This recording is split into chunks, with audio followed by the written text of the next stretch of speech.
pour le numéro 9 de la page 23. Un hexagone régulier de 4,5 cm de côté.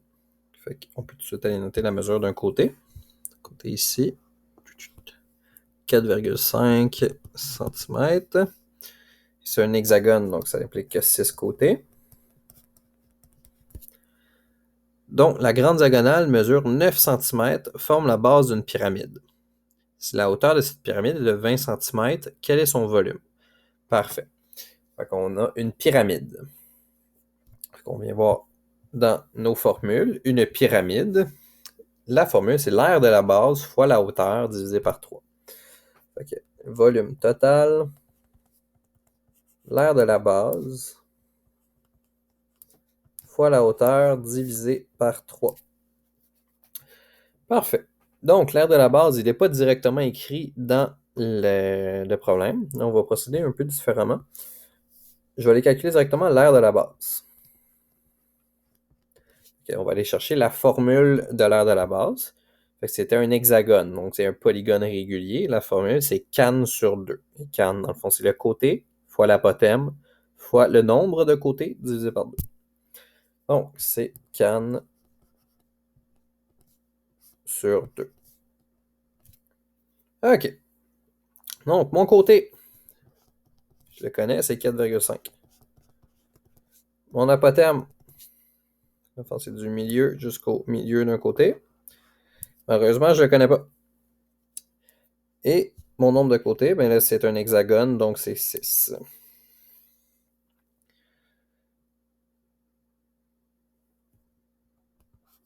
OK. Donc, on sait que la grande diagonale ici mesure 9 cm. Ce qui est écrit dans le texte ici. La grande diagonale mesure 9 cm.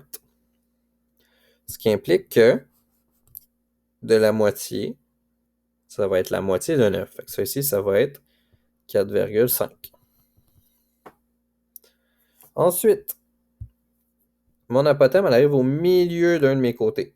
Là, ici, ça va être la moitié de mon 4,5 qui est mon côté. Fait que c'est 2,25.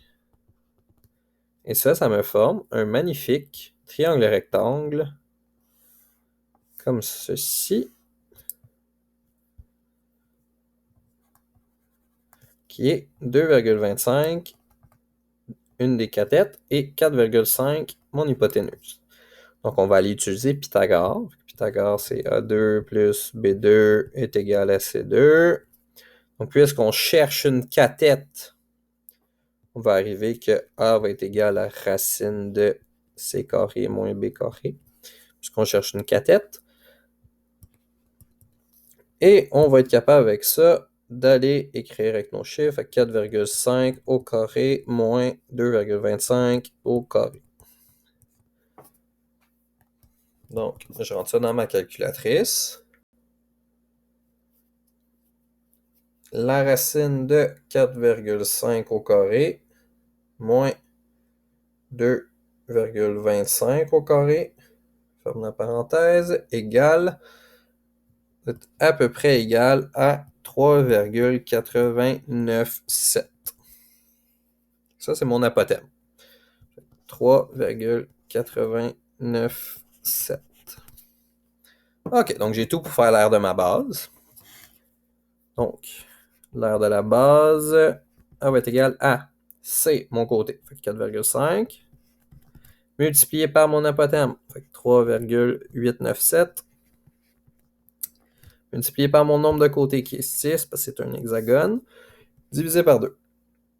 Fait que je rentre ça dans ma calculatrice. 4,5 fois 3,897 fois 6 divisé par 2. Et ça va me donner 52,6095. Ça, c'est des centimètres carrés. C'est une aire. Donc, ici, mon aire de la base, maintenant, je l'ai. Je l'ai trouvé. Fait que l'aire de la base, c'est égal à 52,6095. Et ma hauteur, ils nous la donnent dans le texte. Ils disent que la hauteur va être de 20 cm. Donc, je peux aller remplacer, ça c'est des centimètres et ça c'est des centimètres carrés. Et je peux aller remplacer déjà mes mesures dans ma formule. Le volume total va être égal à l'aire de la base. Donc 52,6095 multiplié par la hauteur fois 20 divisé par 3. Mon volume total va être égal à 52,6095 fois 20 divisé par 3 à 350,73. Et là, c'est des centimètres cubes. Voilà, voilà. Dans le fond, la petite twist qu'il y avait, encore une fois, c'est d'aller chercher l'apothème.